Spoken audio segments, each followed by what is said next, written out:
बिहार विधानसभा का चुनाव नजदीक है और इसी बीच सुरक्षा एजेंसियों को बड़ी जानकारी हाथ लगी है।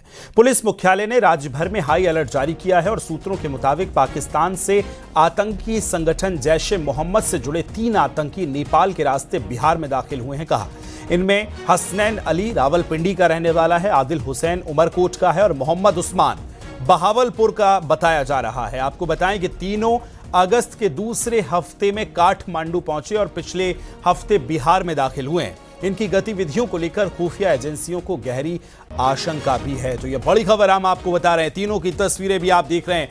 हसनैन अली जो है वो रावलपिंडी पाकिस्तान का रहने वाला है। तीनों आतंकी नेपाल के रास्ते काठमांडू से होते हुए बिहार में एंटर हुए हैं और इन्हीं की अब जांच तेज हो गई है। चुनाव से पहले बिहार में हाई अलर्ट मोड पर रखा गया है। बिहार में 3 पाकिस्तानी आतंकी घुसे हैं। ये सूत्रों के हवाले से बड़ी खबर आपको बता रहे हैं।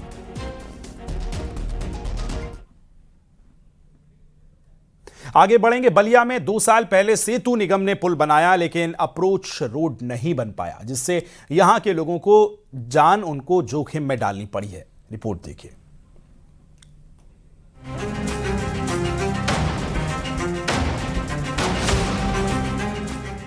पुल बेहद शानदार और टिकाऊ लग रहा है, लेकिन अब पुल की ये दूसरी तस्वीर देखिए, जिसे देखने से लग रहा है कि ये पुल हवा में तैर रहा है। जहां एक जगह से दूसरी जगह जाने के लिए लोग सीढ़ियों से चढ़ उतर रहे हैं।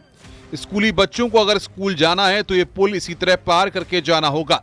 साइकिल सवार की हालत देखिए, अब वो खुद को संभाले या फिर साइकिल को। इसी तरह जान पर जोखिम डालना मजबूरी बन गया है। कहा जा रहा है कि चितपड़ा गांव में 17 करोड़ 50 लाख की लागत से सेतु निगम ने 2 साल पहले सरयू नदी पर पुल बनाया, लेकिन अप्रोच रोड अब तक नहीं बन पाई, जिससे पुल हवा में झूलता दिख रहा है। स्थानीय लोग इधर से उधर जाने के लिए बांस की सीढ़ियों के सहारे चढ़ उतर रहे हैं। कोई हादसा भी हो सकता है। युवा हो या फिर बुजुर्ग, अगर पुल पार करना है तो इसी तरह आना जाना होगा, क्योंकि सरयू नदी को पार करने के लिए 10 लाख की आबादी के लिए यही रास्ता है। ग्रामीणों के मुताबिक कुछ लोग घायल भी हो चुके हैं। स्थानीय लोगों के मुताबिक कई बार अधिकारियों से अप्रोच मार्ग बनाने की गुहार लगाई जा चुकी है, लेकिन अभी तक कोई एक्शन नहीं लिया गया। सेतु निगम जो है अपना पल्ला झाड़ करके बार बार हट जा रहा है। 2 साल से ग्रामीण गिरते पड़ते लेना घास भूसा अपना किसी तरीके से आ रहे हैं, जा रहे हैं। समस्या ये है कि पुल बन जाएगा तो अच्छा रहेगा कि हम लोग को आने जाने की ठीक रहेगा। रोज आते हो? डेली। तो इतना बोझ लेकर आते हो, डर नहीं लगता है? डर लगेगा तो मजबूरी है, कैसे कि लेकर आना ही पड़ेगा ना। यहाँ किसानों को जो है खाद बिया ट्रैक्टर ले जाने में परेशानी हो रही है। माताओं बहनों को आने जाने में परेशानी हो रही है।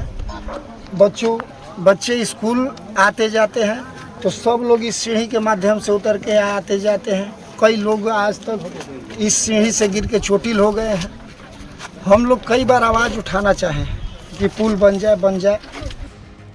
बलिया प्रशासन का कहना है कि मामला पूरी तरह संज्ञान में लिया गया है, लेकिन अभी पुल का निर्माण कार्य पूरा नहीं हुआ है।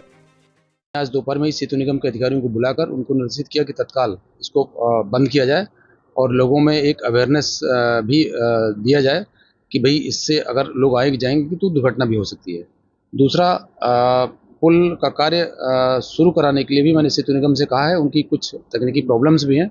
मैंने कहा इसको आप ले आइए, हम शासन के संज्ञान में लाते हैं और पुल का काम शुरू कराते हैं। पुल का कार्य जितना लंबाई में होना था, शायद उन लोगों ने उस समय सैंक्शन कराते समय कुछ तकनीकी कमियां छोड़ी गई, जिसकी वजह से पुल जितना लंबा बनना चाहिए था उतना लंबा सैंक्शन नहीं हो पाया। ऐसा सेतु निगम के अधिकारी ने मुझे बताया है।